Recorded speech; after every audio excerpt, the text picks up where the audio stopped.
Hello friends, welcome to my channel English with Chhagan Roda. Friends, आज मैं आप लोगों के लिए सैमुअल बटलर के famous novel the way of all flesh की समरी हिंदी में लेकर आया हूं, जिसकी डिमांड आप में से कुछ फ्रेंड्स ने की थी। ये एक सेमी ऑटोबायोग्राफिकल नोवेल है जो 1873 से 1884 के बीच में लिखा गया। इस नोवेल में सैमुअल बटलर ने विक्टोरियन एरा हाइपोक्रेसी पर अटैक किया।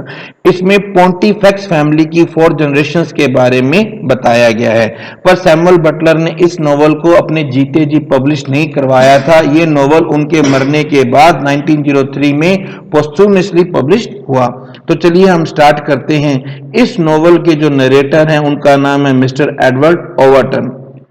नोवेल 18वीं सेंचुरी में स्टार्ट होता है और सबसे पहले ये बताता है मिस्टर जॉन पोंटिफेक्स के बारे में। मिस्टर जॉन पोंटिफेक्स एक कारपेंटर थे और उनकी शादी होती है रूथ पोंटिफेक्स से और इनका एक बच्चा होता है जिसका नाम है जॉर्ज पोंटिफेक्स। ये जॉर्ज पोंटिफेक्स एक पब्लिशर बनते हैं और इसके बाद इनका एक बच्चा होता है जिसका नाम है थियोबाल्ड। वैसे इनके कई बच्चे हैं पर मेन ये बच्चा है थियोबाल्ड, जो कि अपने बाप के प्रेशर में मिनिस्टर बन जाता है।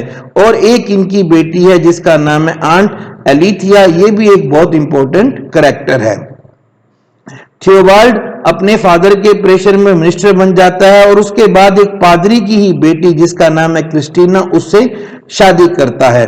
और इसका सबसे बड़ा बेटा है जिसका नाम है अर्नेस्ट, जो कि हमारे इस नोवेल का मेन कैरेक्टर है। तो ऑथर हमें ये दिखाते हैं कि अर्नेस्ट और उसके जो फैमिली है वो हाइपोक्रिटिकल और दबंग है, और इस हाइपोक्रिटिकल दबंग फैमिली यानी कि उसके जो माँ बाप है बीच में अनबन है। तो उसकी जो आंट है एलिथिया वो इस बात को समझती है पर वो बीच में कुछ पैचअप करवा पाती उससे पहले ही वो अचानक मर जाती है।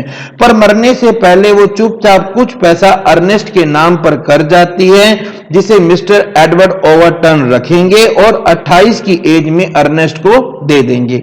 जब अर्नेस्ट जवान होते हैं तो उनके सामने सबसे बड़ी प्रॉब्लम आती है जो विक्टोरियन एरा में चर्च ऑफ इंग्लैंड के बीच में डिवीजन थे और कंट्रोवर्सीज थी।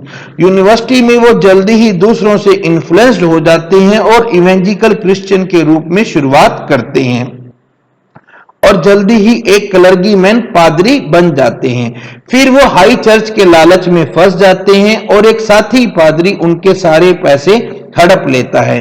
तब अर्नेस्ट ये तय करते हैं कि चर्च ऑफ इंग्लैंड को रिवाइव करने का एक ही तरीका है गरीबों के बीच में रहो। पर जब वो एक गरीब से बात करते हैं तो उसके जो तर्क है उनको सुनकर बाइबल में उनका विश्वास ही हिल जाता है और पॉवर्टी और रिलीजियस डाउट के कारण वो एक ऐसी औरत पर सेक्सुअल अटैक कर देते हैं जिसे वो लो मॉरल की औरत मानते हैं, बदचलन मानते हैं। इसके कारण अर्नेस्ट को जेल की सजा होती है।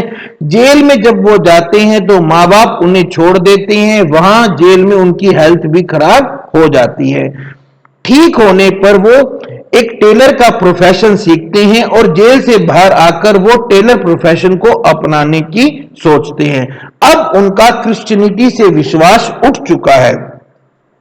वो अपने घर की पुरानी नौकरानी एलन से शादी करते हैं जिससे उनके 2 बच्चे होते हैं। वो सेकंड हैंड क्लोथिंग का बिजनेस स्टार्ट करते हैं। फिर उन्हें पता चलता है कि एलन तो ऑलरेडी ही बाइगैमी है, यानी कि उसकी पहले ही शादी हो चुकी है और साथ ही वो शराबी है।